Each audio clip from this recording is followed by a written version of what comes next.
এই যে আজকেও দেখলাম আমি আসার পর একটা ভিডিওর মধ্যে দোকানের মধ্যে কম্পন সৃষ্টি হয়ে গেল। বাবাও আছে, ছেলেও আছে, দোকানদারও আছে। যখন দোকানটা কাঁপতেছে পড়ে যাবে এমন একটা হালাত। বাবা সন্তানটারে রাইখা দৌড় দিয়া চইলা গেছে বাহিরে, সন্তানের খবরও নাই। যখন বাহিরে গেছে পোলাটাও দৌড়ে বাহিরে যাওয়ার পরে এবার বাবাই ছেলেটারে হাতের মধ্যে নিয়ে বুকের মধ্যে নেয়, কিন্তু এই জায়গার মধ্যে ছেলের কথাও মনে নাই। আমার মনে হয়েছে দুনিয়ার আজকের 5.7 মাত্রার ভূমিকম্প তো শিক্ষা দিয়া গেল, একটা সন্তানের কথাও ভূমিকম্পের সময় মনে নাই। হাসরের ময়দান তো এমন হবে, আল্লাহ পাক জানায় দিলেন জালজালা হয়ে যাবে, এমন কম্পন হবে, কম্পনে পুরা জমিনটা প্রকম্পিত হয়ে যাবে। আল্লাহ পাক বলেন ইদা জুলজিলাতিল আরদু জিলজালাহা, জমিন জালজালা হয়ে যাবে, কম্পনে প্রকম্পিত হয়ে যাবে। হাসরের ময়দান একদিন কায়েম হবে। আল্লাহ পাক যেদিন বলবে ও ইসরাফিল সিংহা নিয়ে বসে আছো, ফু দাও। আল্লাহ যখন বলবে ইসরাফিল ফু দিয়ে দিবে, এক ফুয়ের আওয়াজে পুরা দুনিয়াটা লন্ডভন্ড হয়ে যাবে। প্রথম ফুয়ের আওয়াজে জালজালা হয়ে যাবে, কম্পন হয়ে যাবে। আল্লাহ পাক জানায় দেয় ইদা জুলজিলাতিল আরদু জিলজালাহা, এই জমিনটা যখন জালজালা কম্পন শুরু হয়ে যাবে। আপনারা বলেন তো এই জমিন কথা মানে কার? কারণ এই জমিন কে বানাইছে? আল্লাহ যদি বলে ও জমিন আমি তোরে বানাইছি, যা আদেশ করবে সব জমিন মানতে বাধ্য। আজকে বাংলাদেশের ভূমিকম্পই জানাইয়া দিল তোমার তো পাওয়ার, তোমার তো ক্ষমতা। 5.7 মাত্রার এই ভূমিকম্প জানাইয়া দিল তোমার বিন্দু মাত্র পরিমাণ পাওয়ার নাই। সর্বময় ক্ষমতার মালিক একজন, চিল্লায়া বলেন তার নাম। আর যদি থাকতো কয়েক সেকেন্ড, ঢাকার শহরে আজকে লাশের মিছিল হয়ে যেত, পুরা দেশের মধ্যে কান্নার দুল পড়ে যেত রে বাবা। আল্লাহ কয়ে তোরে তো পাওয়ার, আমি আল্লাহর কাছে পাওয়ারের বিন্দু মাত্র পরিমাণ বেল নাই রে বাপ, আল্লাহর কাছে নাই। ইন্নাকা আলা কুল্লি শাইইন কাদির, সব ব্যাপারে ক্ষমতাকার আল্লাহ পাকের ক্ষমতা। আপনি যদি মনে করেন যে ভূমিকম্পটারে আমি আমার নিজের ব্যক্তিগত পাওয়ারে বন্ধ করব, পারবেন না। আপনার বিন্দু মাত্র পরিমাণ কোনো ধারণাও নাই, কোন সময় হবে, কবে হবে জানাও নাই। আমি টেকনাফ থেকে এসে বয়ান করে ঘুমাইছি ফজরের 2 ঘন্টা পরে। এরপরে ঘুম থেকে যেই আমি বুঝছি যে ভূমিকম্প হয়েছে, এর মানে আমিও জানি না। আমার ওয়াইফে ফোন দিয়া কয়, মা ফোন দিয়া কয় ছেলেরে ঠিক আছে নি, আমি কই ঠিক আছে। কি হয়েছে? তুই জানো না? আমার কাছে মনে হয়েছে পুরো বিল্ডিং মনে হয় ভেঙ্গে চুরমার হয়ে যাবে। এমন এক জুমার দিনে কিয়ামত হবে। ও সুয়াগাজীর মানুষ, এমন এক জুমার দিনে আপনি হেলায় হেলায় দুলায় দুলায় আপনি দৌড়াতে থাকবেন, হঠাৎ করে দেখবেন কিয়ামত কায়েম হয়ে গেল। তবে ওদিন মাত্রাটা 5.7 মাত্রায় ভূমিকম্প হবে না রে বাবা। ইদা জুলজিলাতিল আরদু জিলজালাহা।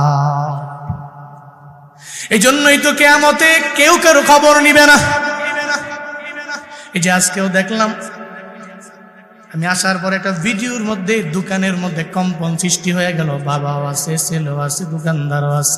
যখন দোকানটা কাঁপতেছে পড়ে যাবে এমন একটা হালাত। বাবা সন্তানটারে রাইখা দৌড় দিয়া চইলা গেছে বাহিরে, সন্তানের খবরও নাই। যখন বাহিরে গেছে পোলাটাও দৌড়ে বাহিরে যাওয়ার পরে এবার বাবাই ছেলেটারে হাতের মধ্যে নিয়ে বুকের মধ্যে নেয়, কিন্তু এই জায়গার মধ্যে ছেলের কথাও মনে নাই।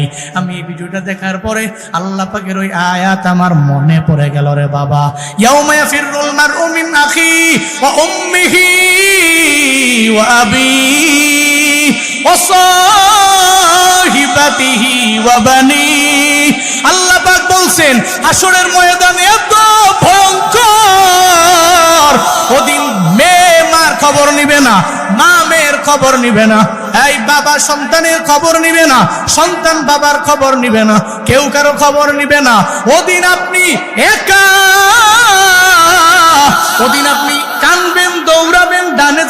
জাহান্নামে যাবেন, আপনার ছেলের কোনো খবর নাই, আপনার মেয়ের কোনো খবর নাই, ও বাবা কেউ কারো খবর নিতে পারবে না। আমার মনে হয়েছে দুনিয়ার আজকের 5.7 মাত্রার ভূমিকম্পই তো শিক্ষা দেয়া গেল। একটা সন্তানের কথাও ভূমিকম্পের সময় মনে নেই। হাসরের ময়দান তো এমন হবে, আল্লাহ পাক জানায় দিলেন জালজালা হয়ে যাবে, এমন কম্পন হবে, কম্পনে পুরা জমিনটা প্রকম্পিত হয়ে যাবে। শুধু তাই না রে বাবা, ওয়াখরাজাতিল আরদু ওয়াসকালাহা, মুফাসসিরিনে কেরাম বলেন এই জমিনটা কি বের করে দিবে? তিনজনে তিনটা মত দিয়া দিলেন। এক নাম্বার মত, মুফাসসিরিনে কেরাম বলেন এই জমিনটা তার ভিতর থেকে লাশগুলোরে বের করে ফেলবে। জমিনের মধ্যে যাদেরকে পুঁতে রাখা হলো, আপনি কবরের মধ্যে আছেন, ওই কবর থেকে জমিন আপনারে বের করে ফেলবে, সব মানুষগুলোরে বের করে জমিনে ফেলাবে। এটা হলো মত নাম্বার 1।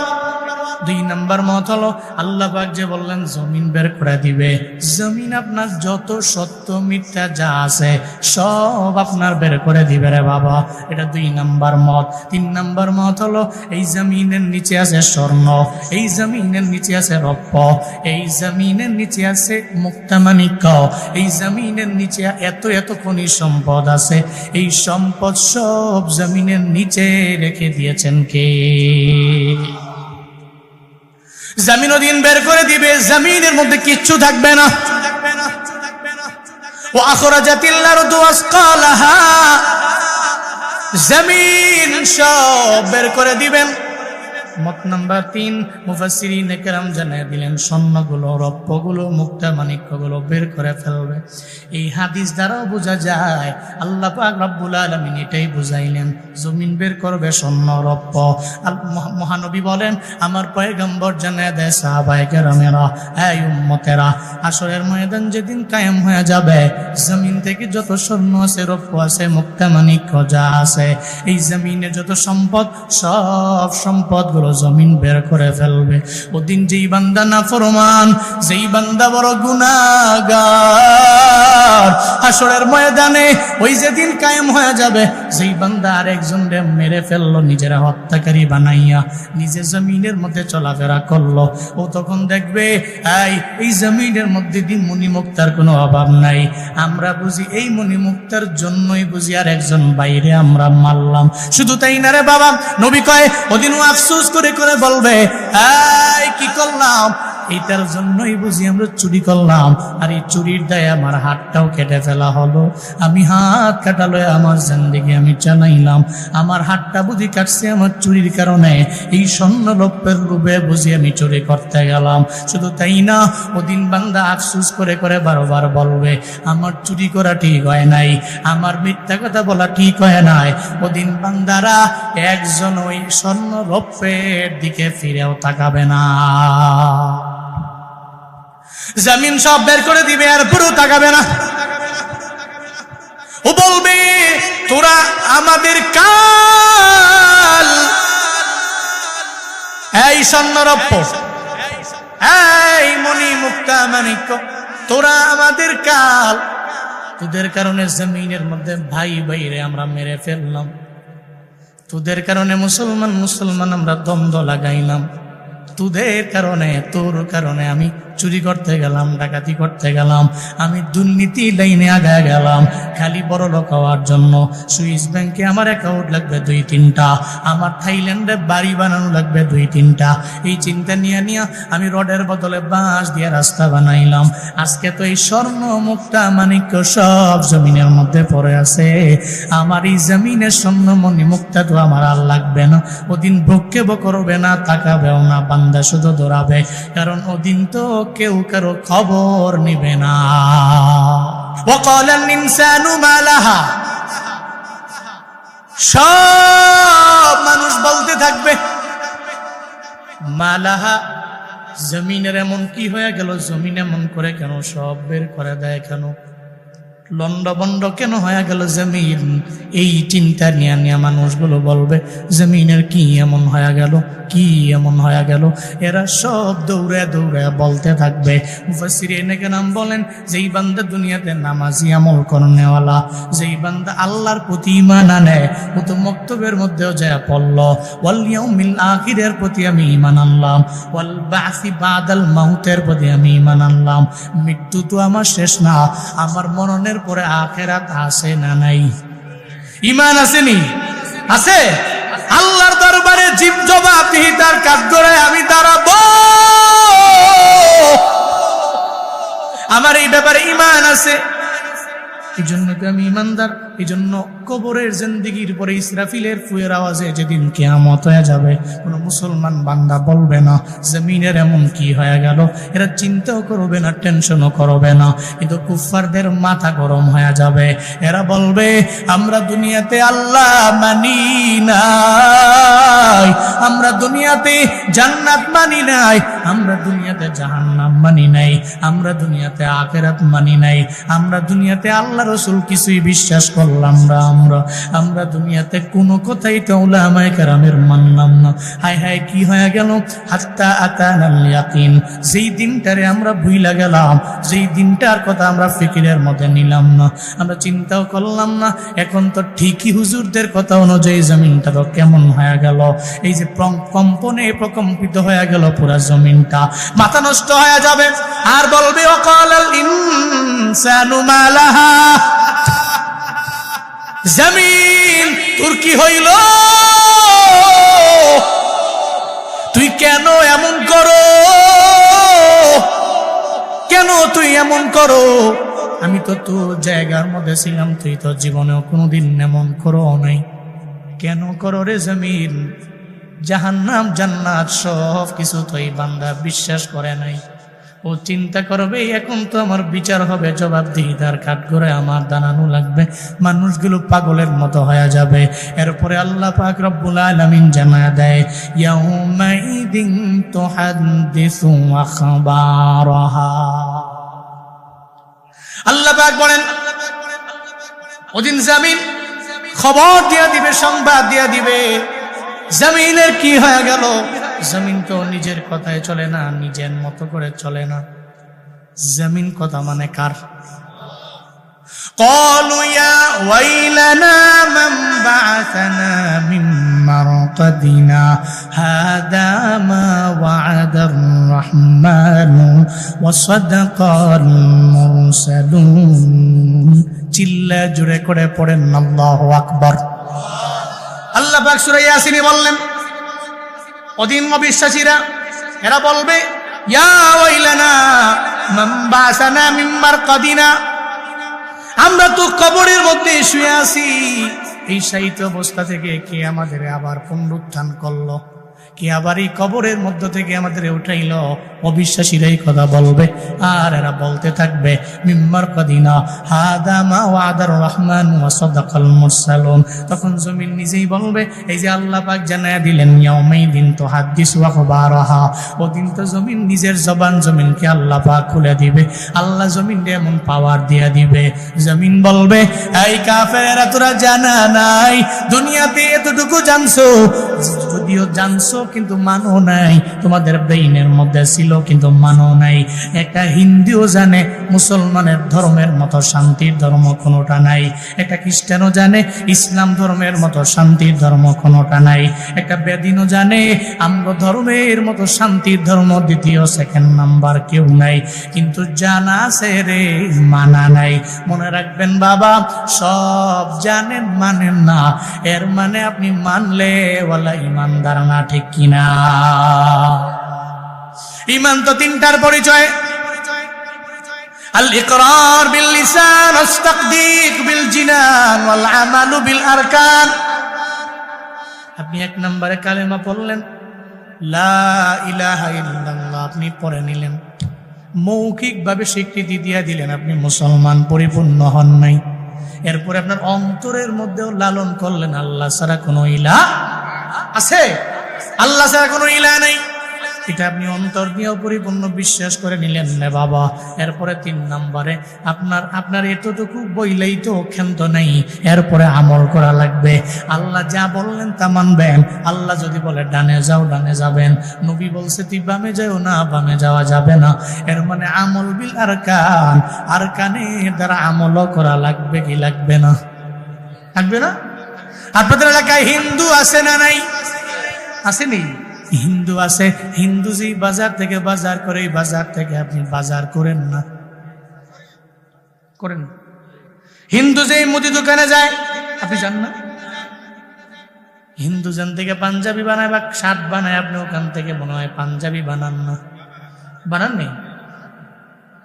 এর মানে বোঝা গেল হিন্দু যা করে প্রায় তাই করি। হিন্দু দোকানে যায়, আমিও যাই। হিন্দু যেই দোকান থেকে শার্ট বানায়, পাঞ্জাবি বানাই। হিন্দু দেখবেন মাঝে মাঝে টুপি লাগায়, আমিও টুপি লাগাইলাম।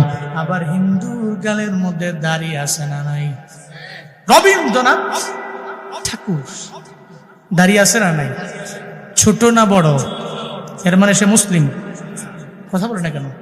মুসলিম।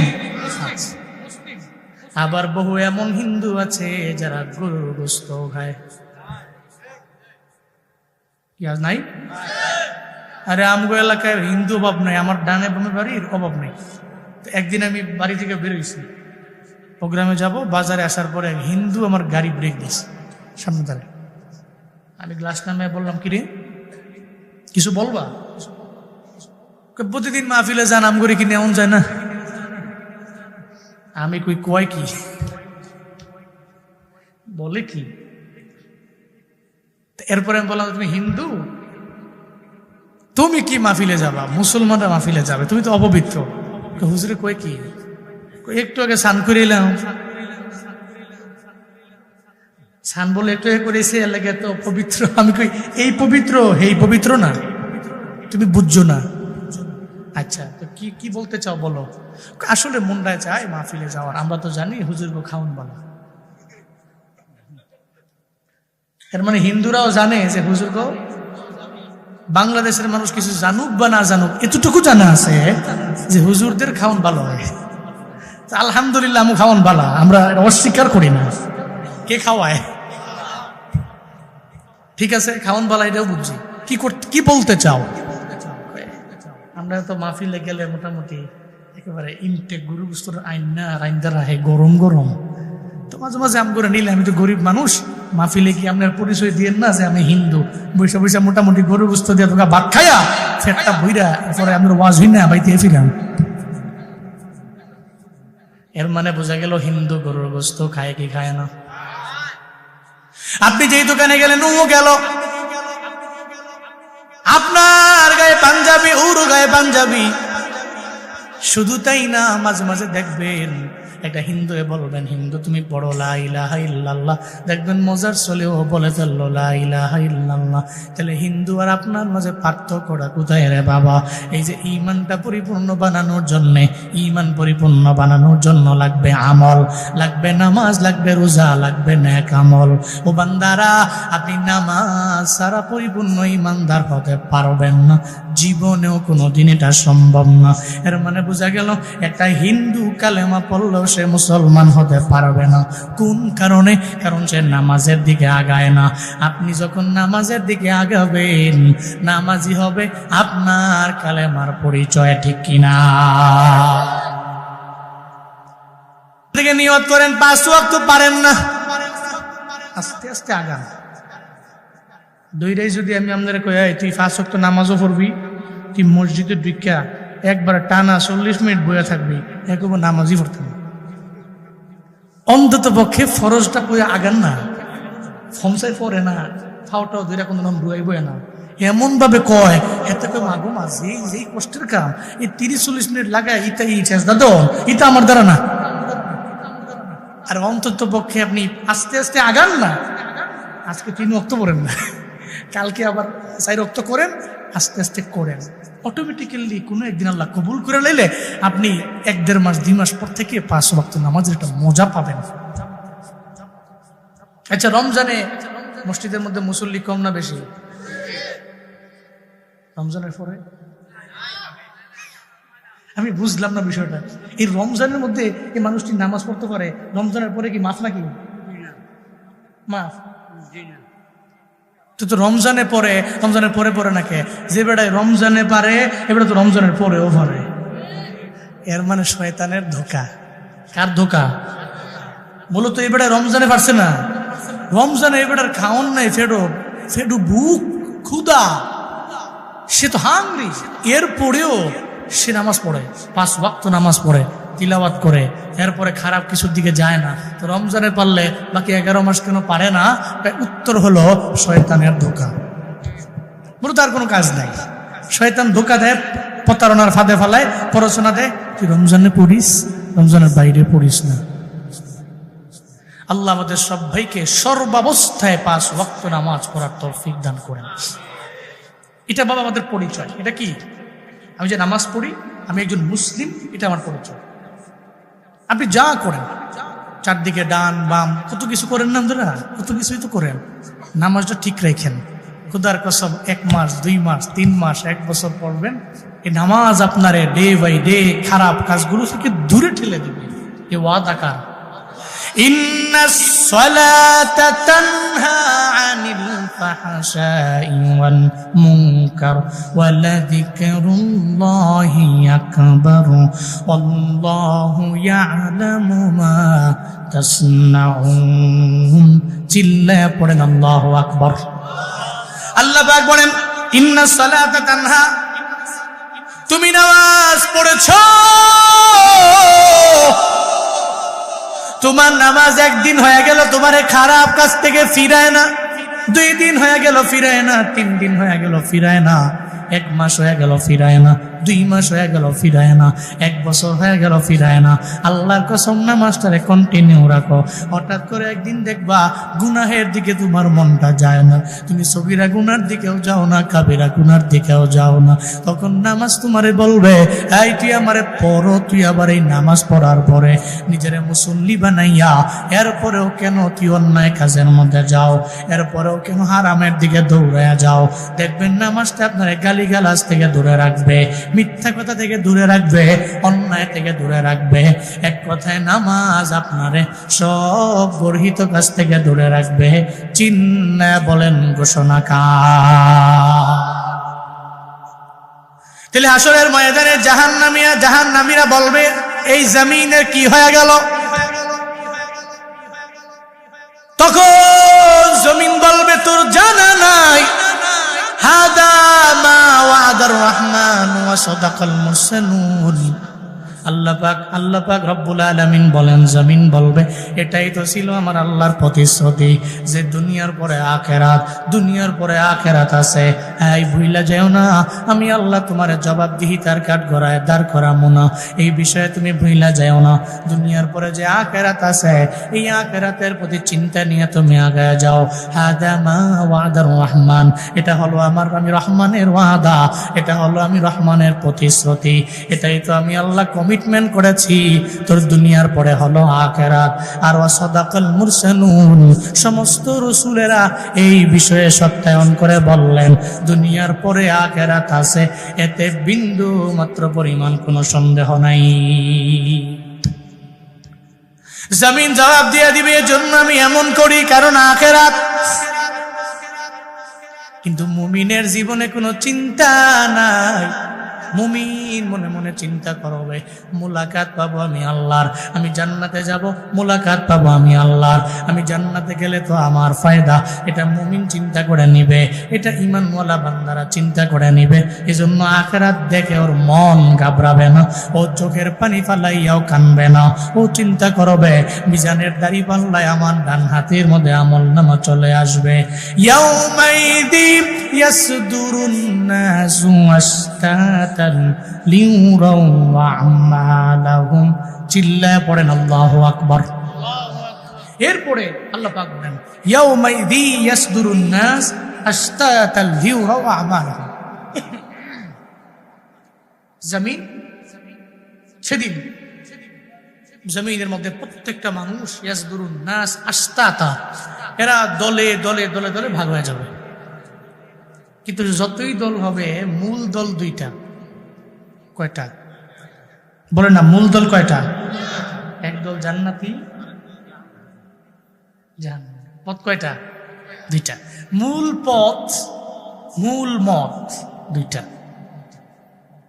ইন্নাল আবরারা লাফি নাঈমি ওয়া ইন্নাল ফুজ্জারা লাফি জাহিম। একটা হলো আবরারদের পথ, আরেকটা হলো ফুজ্জারদের পথ। পথ হলো দুইটা, জানায়া দিলেন আমার আল্লাহ, ফারিকুন ফিল জান্নাহ ওয়া ফারিকুন ফিস সাইর।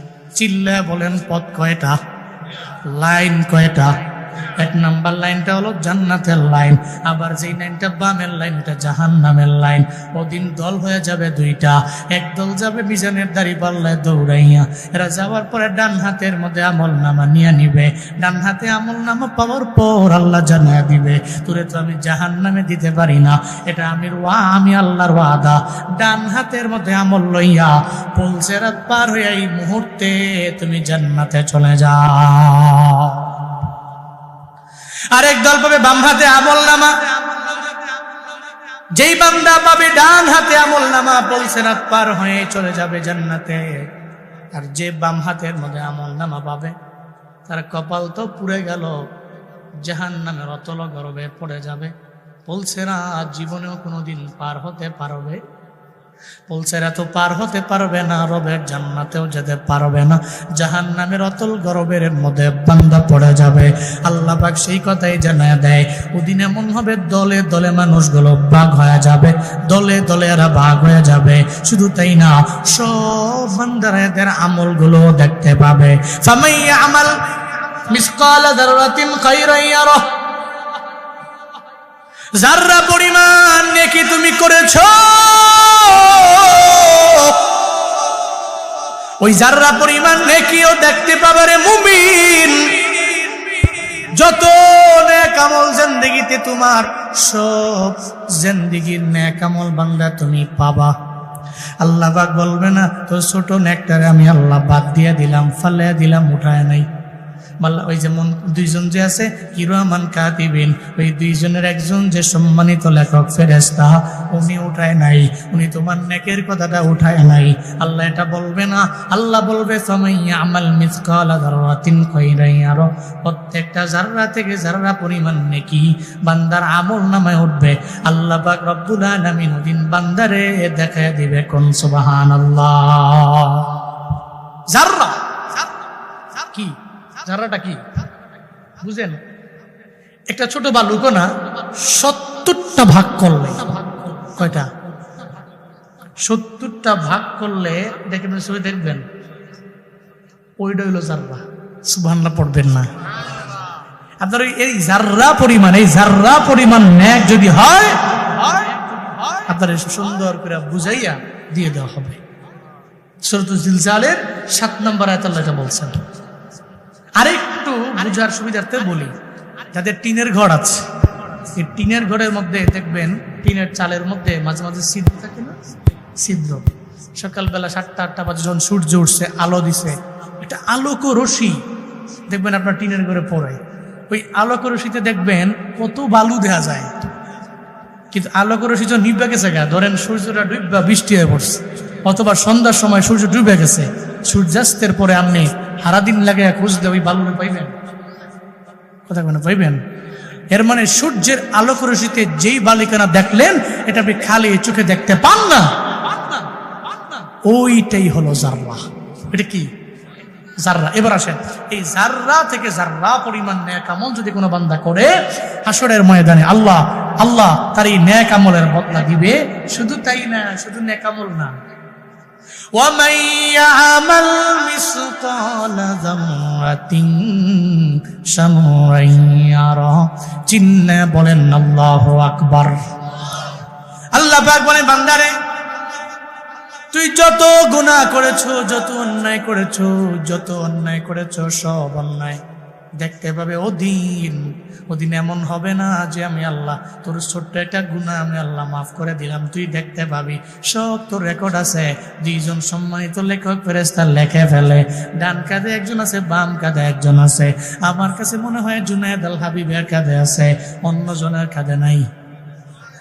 সবার কাঁধে আছে, ডোনাল্ড ট্রাম্পের কাঁধে নাই, ও তো পাওয়ারওয়ালা আছে নাকি? সবার কাঁধে ছিল, বাংলাদেশের বড় বড় লিডারদের কাঁধের মধ্যে নাই, আসেনি? সবার কাঁধের মধ্যে আছে। ডান কাঁধের আমলনামা লেখনেওয়ালা ফেরেশতা, আবার বাম কাঁধে আমলনামা লেখনেওয়ালা ফেরেশতা। আপনি অন্যায় করলে লেখে ফেলবে, আপনি বদ আমল করলে লেখে ফেলবে। আবার ডান কাঁধের ফেরেশতা, আপনি যত নেক আমল করবেন সব নেক আমল লিখতে দেরি করবে। আল্লাহ পাক সে ব্যাপারে বললেন, হাসরের ময়দান কায়েম হবে, সব তুমি দেখতে পাবে, তোমার যত নেক আমল অথবা বদ আমল সব তুমি দেখতে পাবা। এখন এই কারণে আমরা সম্পূর্ণভাবে বুঝে নেওয়া লাগবে হাসরের ময়দান একদিন কায়েম হবে, এতে বিন্দু মাত্র পরিমাণ কোনো সন্দেহ নাই। তাহলে বুঝবো কি করে কবে কিয়ামত হবে? এবার যাওয়া লাগবে আলামতে। একটা হলো আলামতে কুবরা আর একটা হলো আলামতে সুগরা। একটা আলামতে কুবরা আর একটা আলামতে সুগরা। যেটা বড় বড় আলামত একটাও এখন জমিনের মধ্যে পাওয়া যায় নাই, কিছু আছে ছোট ছোট আলামত। আমি যতগুলো রিসার্চ করে দেখছি সমাজের মধ্যে, সবগুলো এখন সমাজের মধ্যে পাওয়া যায়। কিয়ামতের ছোট্ট যে আলামত গুলো, এগুলো সব এখন সোসাইটিতে বিদ্যমান, সমাজে বিদ্যমান। ইদা ফাআলাত উম্মতি 15 খাসলাতান হাল্লা বিহাল বালা। নবীজি বললেন, ও উম্মত, ইদা ফাআলাত উম্মতি 15 খাসলা, 15টা খাসলো যখন দেখবা আমার উম্মতের মধ্যে চলে আসছে, হাল্লা বিহাল বালা, তোমরা বালা মুসিবতের অপেক্ষায় থাকবা। 15টা কাজ যখন সমাজের মধ্যে তোমরা দেখবা। ফাকিলা ওয়া মা হুন্না ইয়া রাসূলুল্লাহ, সাহাবায়ে কেরাম বললেন, ও পয়গম্বর, সেই 15টা কি আমরা জানবার চাই। নবীজি ধারাবাহিকভাবে বলতে লাগলেন, ইদা কানাল মাগনামু দুআলা। 1 নম্বরে নবীজি বললেন, যখন আমার উম্মতেরা গনিমতের মালের নিজের মাল মনে করবে। রাষ্ট্রীয় সম্পদ ওর বাপের না, ওর দাদার না, ওর 14 গোষ্ঠীর না, এটা তো সব মানুষের সম্পদ, রিমিটেন্স যোদ্ধাদের সম্পদ, এটা তো আমগো তুমগো একটা রিক্সাওয়ালার সম্পদ। এই সম্পদ যারা নিজের সম্পদ মনে করে, এরা জীবনেও কোনোদিন নবীর খাঁটি উম্মত হতে পারে না, ঠিক কিনা? ইদা কানাল মাগনামু দুআলা, কিয়ামত কায়েম হওয়ার আগে নবী বলছেন, দেখবে আমার উম্মতেরা গনিমতের মাল নিজের মাল মনে করবে। এরা মনে করবে এটা আমারই মাল মনে করে মেরে দিবে। বাজেট হয়ে গেল 10 কোটি টাকা, ও কাম করে 1 কোটি টাকা, বাকি 9 কোটি তার ব্যাংকে। কেন রে, তোর ব্যাংকে রাখলে এটা তোর বাপের টাকা না, এটা তোর দাদার টাকা না, এটা তোর 14 গোষ্ঠীর কোনো সম্পদ না, আবার তোমার অর্জিত কোনো টাকা না। ও কয় এটা তো আমার ব্যক্তিগত সম্পদ। যারা এটা বলে, এটাই হলো কিয়ামতের আলামত। ইদা কানাল মাগনামু দুআলা, আমি বলছি না নবীজি বলছেন? গনিমতের মাল যারা নিজের মাল মনে করে, রাষ্ট্রীয় সম্পদ যারা নিজের সম্পদ মনে করে ভোগ করে, যখনই করবে কিয়ামত সন্নিকটে। 1 নম্বর। 2 নম্বর, নবীজি বলেন, সাহাবীরা, ওয়াজ যাকাতু মাগরাম, ওয়াজ যাকাতু মাগরাম। আমার উম্মতেরা যাকাতকে জরিমানা মনে করবে। কি মনে করবে? যাকাতকে মনে করবে জরিমানা। সমাজে বহু ধনী আছে, টাকা পয়সা খরচ করে আলহামদুলিল্লাহ, কিন্তু যাকাতের বেলায় নাই। এমন আছে না নাই? যাকাতের বেলায় নাই। উনি লেনদেন করে, লেনদেন করতে করতে করতে করতে বহু লেনদেন করেছে, কিন্তু যাকাতের বেলায় উনি নাই। উনি মনে করে এটা তো জরিমানা, এটা দিমু কে, কমে যাবো। অথচ যাকাত দেওয়া কি ফরজ না নফল? মুস্তাহাব। কি আপনার পরিচয়, আপনি যে মুসলিম পরিচয় কি, আপনি যাকাত দেন, এই কারণে আপনি মুসলিম। এটা আপনার পরিচয় তো। যাকাত, বুনিয়াল ইসলামু আলা খামসিন, শাহাদাতি আল্লা ইলাহা ইল্লাল্লাহ ওয়া আন্না মুহাম্মাদার রাসূলুল্লাহ ওয়া ইকামিস সালাহ ওয়া ইতাইজ যাকাত ওয়াল হজ ওয়া সাওমি রমাদান। ইসলামটা দাঁড়িয়েছে পাঁচটা স্তম্ভের উপরে। কয়টা? পাঁচটা। এক নাম্বার শাহাদাতু আল্লা ইলাহা ইল্লাল্লাহ ওয়া আন্না মুহাম্মাদুর রাসূলুল্লাহ, এক নম্বরে কালিমা। এক নম্বরে কি? কালিমা। দুই নম্বর ওয়া ইকামিস সালাহ, নামাজ। কি? নামাজ। তিন নম্বর ওয়া ইতাইজ যাকাত, যাকাত প্রদান। কি? যাকাত। চার নম্বর হল হজ, হজ করা, হজ করা। পাঁচ নম্বর ওয়া সাওমি রমাদান, রমজান মাসে রোজা রাখা। কয়টা? তাহলে ইসলামটা দাঁড়িয়ে আছে যে পাঁচটা স্তম্ভের উপরে। আমি যে ইসলাম ধর্মের লোক, আমি যে ইসলামের উপরে দাঁড়িয়ে আছি, তাহলে আমার এই স্তম্ভগুলো, আমার এই পিলার, আমার এই ফাউন্ডেশনের এই রুটগুলোকে ঠিক রাখা লাগবে কি লাগবে না? আমি এই যখন এই পাঁচটাকে ঠিক রাখবো তখনই আমি একজন মুসলিমে কামেল, ঠিক কিনা? এটাই তো ইসলামের স্তম্ভ। তাহলে যাকাত প্রদান করা এটা জরিমানা নয়, এটা মুসলমানদের ঈমানের পরিচয়। মুসলমান মনে করে আমাকে সম্পদ দিয়েছেন কে? কে দিয়েছেন? আপনি তো গরিব ছিলেন, আপনাকে কে ধনী বানিয়েছেন? কে বানিয়েছেন? আপনি মনে করছেন এই ধন দৌলত একেবারে মৃত্যু পর্যন্তই থাকবে, আল্লাহ জীবনেও কোনোদিন দিতে পারবে না, মনে করছেন এমন না।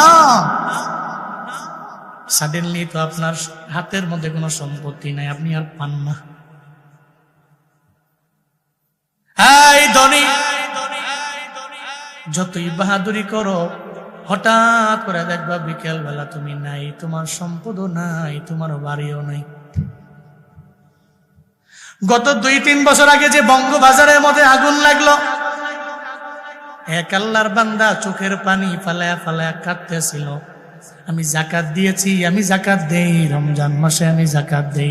আমি এত পরিমাণে যাকাত দিয়ে আমার পুরো এলাকার মধ্যে চড়ায়া চড়ায়া, এখন রমজানের মধ্যেই তো আগুনটা লাগছিল, এখন তো আমার এমন হয়ে গেল, এখন আমি নিজে যাকাত খাওয়ার মতো উপযুক্ত হয়ে গেলাম। আমার যত সম্পত্তি আছে সব পুরে সরকার হয়ে গেল। এর মানে তোমার এত টাকা, তুমি এত বাড়ির মালিক, গাড়ির মালিক, তোমার সব ব্যবসা প্রতিষ্ঠান আছে। আল্লাহ কয় আমি আল্লাহ তো এমন ধনী, আমার ফুরায় না। আমি আল্লাহ তো দিলে দেওয়ার মতো আমি আল্লাহ দিতে পারি। তুই যদি মনে করো সব আমার, এই চিন্তা নিয়ে যদি আগায়া যাও, আমি আল্লাহ তখন সুবল মেরে সব নিয়ে যাইতে পারি। কারণ ধনী হলো আমার আল্লাহ, আল্লাহর কাছে সব আমরা গরিব, ঠিক কিনা? ইয়া আইয়ুহান নাস আনতুমুল ফুকারা ইলাল্লাহ। আল্লাহ পাক বলেন মানুষ, আল্লাহর কাছে তোমরা বড় গরিব, বড় অসহায়। আল্লাহর কাছে তোমরা বড় গরিব, বড় অসহায়। তোমরা, আল্লাহ হলেন আমার ধনী, আল্লাহ হলেন গুণী, আল্লাহ হলেন হামিদ, আল্লাহ প্রশংসিত, আমার আল্লাহ হলেন ধনী। আল্লাহ হলো মোস্ট রিচেস্ট, আল্লাহর চাইতে এমন বড় ধনী কেউ নাই। তুমি যদি মনে করো তুমি বড় ধনওয়ালা, ধনের ভান্ডার তোমার আছে, তাহলে কারুনের দিকে তাকাও না। আজও কারুনের যত সম্পদ আছে, সব সম্পদ তো জমিনের মধ্যে ডাবে আর ডাবে আর ডাবে। কিয়ামত পর্যন্ত হাদিস সাক্ষী আছে, কিয়ামত পর্যন্ত কারুনের এই সম্পদ গুলা এই জমিনের নিচেই যেতে থাকবে, নিচেই যেতে থাকবে। কারণের এত পরিমাণে সম্পদ, আল্লাহ কয় সম্পদের পাওয়ার দেখে লাভ নাই। সম্পদ তো দিতে পারি আমি আল্লাহ, আবার অহংকার করলে নিতে পারে আমার আল্লাহ। এই জন্য মুমিন যাকাতকে জরিমানা মনে করে না। যাকাত দিলে সম্পদ আল্লাহ বাড়ায় দেয়, চিন্তা করে যাকাত দেওয়া লাগবে। তবে কিয়ামতের আগে সমাজের লোকেরা যাকাতকে জরিমানা মনে করবে, ও চিন্তা করবে আমি যাকাত দিব, সময় আবার বিশিষ্ট দানবীর বলবে এই চিন্তা নিয়ে যাকাত দেয়। রমজানে সবার বাড়িতে বাড়িতে যায় কাঠ দিয়ে আসে, 500 600 700 চোখের কাঠ দিয়ে আইসা এবার জাকাত দেওয়ার সময় দেয় মাত্র 200 250 জনের। সব লাইনে দাঁড়ায় রইল সারাদিন লাগাইয়া, রোজা রাইখা কষ্ট করে মানুষ লাইনে দাঁড়াইলো। এরপরে দেখবেন ওই ধনী মানুষ কি পাওয়ার নিয়া ভাব নিয়া সামনে দাঁড়ায় থাকে, আমি তো জাকাত দিইলে আমার পাওয়ার কত জানুনি, সবাই আমারে ভাই ভাই বলে ডাকবে, সবাই আমারে পাওয়ারফুল ম্যান বলবে, সমাজের মধ্যে আমারে বিশিষ্ট দানবীর আমারে বলবে, সবাই রে মানুষের মতো মানুষ না মনে কইরা ও দেখবেন সারাদিন লাগে মানুষগুলো লাইনে দাঁড় করে রাখে। 200-300 জন দেওয়ার পরে বাকি আর 200 জনের আর মনে রাখে না। এরপরে সবাই রে কয় আজকে বিদায় নাও, তুমি করে দেওয়া হবে না, শেষ হয়ে গেল। ও বাবা, এমন জাকাত দেওয়ার তোমার কিসের দরকার? জাকাত তো এমনিতে দেওয়া লাগবে। আপনি জাকাতটা তার বাড়ির মধ্যে গিয়া তারে দিয়ে আসবেন। আপনি সবার কাছে পৌঁছায় দিয়ে আসলেন, আবার তারা আসলো কষ্ট করে দাঁড়ায় রইল, আপনি ঠিক মতো দিতেও পারবেন না, আবার এদেরকে কষ্ট দিয়া 3 ঘন্টা সময় নষ্ট করে বাড়ি পাঠাবেন। এমন জাকাত দেওয়ার কথা আল্লাহ বলেন নাই, ঠিক কিনা? আল্লাহ এমন জাকাত দেওয়ার কথা বলেন নাই তো আপনারা। আবার এমন জাকাত দেয় লুঙ্গি। এবারে মনে মনে কয়টা লুঙ্গি নিয়ে ফুটছিলাম, লুঙ্গির একটা দোয়া দিছি, মনে হয় যে তেনা তেনা হয়ে গেছে, সিরে যাবো। 2 দিন যার ফরমু উপায় নাই। পরে বেটা মনে মনে করি লুঙ্গি ফিরে পাবলিক প্লেসে গেলে মানুষের শরম দিব, এরকম আছে না নাই? আমাদের এই লুঙ্গি দিতে কইছে কেটা? আপনি জাকাত দিতেছেন, আপনি কি মনে করছেন এটা জরিমানা নাকি? এটা তো আপনার ইসলাম এবং মুসলমানিত্বের পরিচয়। আপনি জাকাত দিবেন জরিমানা মনে করে নয়, আপনি জাকাত দিবেন, এটা দিলে নেক হবে, সওয়াব হবে, আপনি মুসলমান, এর পরিচয়টা পরিপূর্ণ হবে, এই চিন্তা করে দেওয়া লাগবে। এরপরে আমানাতু মাগনামা, আমানত মনে করবে এরা নিজের টাকা মনে কইরা আমানতের টাকাও মাইরা দিবে। এজন্যই তো মানুষ মানুষের এখন বিশ্বাস করে করে নাকি? তোর কাছে টিহা দিব, শিয়ালের কাছে মুরগি বাগার দিছে, খাইছে, তুমি যে সিটার, তোমার কাছে আবার টিহা রাহন। আরে এখন তো ব্যাংকেও টিহা রাহন ডর, কথা কয় না। বহুত লোক যে ভয়ে কয় ব্যাংকে টিহা রাখুন পিকত। ওই দিন ওই যে কিছু লোকের সাথে গাড়ির মধ্যে কথাবার্তা বলার সময় একজন কইতাছে ব্যাংকের টিহা টোরা দরকার নাই, কোন সময় কে বাইকে যায়, ঠিক কিনা? এরপরে গেলে খালি কই যে টিহা নাই, ঘুরান দিও ঘুরে গেলে বেড়ারে মাসখানে ঘুরেছে, বেড়ারে 20 লাখ টাকা দিব, দিতে পারে না। টাকা বেড়ার নির্দিষ্ট সময়ে দিব, তাও দেয় না। মনে মনে কয় বিশ্বাসটা করবো খানে, মানুষেরও করতে পারি না, এখন ব্যাংকেরও না, সব অবিশ্বাসের কারখানা প্রিয় মাতৃভূমি বাংলাদেশ। বাটপারি, সিটারি, প্রতারণা, ধোঁকা, অভাব নাই। আল্লাহ আমাদের প্রত্যেককে সঠিক বুঝ দান করেন। আরো জোরে পড়েন আমিন। আপনি নিজে ভালো হয়ে যান, আপনি নিজে ভালো হয়ে যান, শেষ। এটা হলো মূল মেসেজ। আপনি নিজে ভালো হয়ে যান। আপনি নিজে মানে আপনিও এবারেও যে বেটা সোর এবারে সবাই যদি ভালো হয়ে যায়, এই দেশটা সোনার দেশে পরিণত হয়ে যাবে। কথা কোন ঠিক কিনা? সব ভালো হয়ে যাবে। তাহলে আমানত, এটা আমার না আরেকজনের? ওই না, আমানত টাকা আমার না আরেকজনের, তাহলে এটা দিয়ে দেওয়া লাগবে। এটাকে নিজের মাল মনে করা যাবে? কিয়ামতের আগে মানুষ আমানতের টাকাকে নিজের টাকা মনে করবে।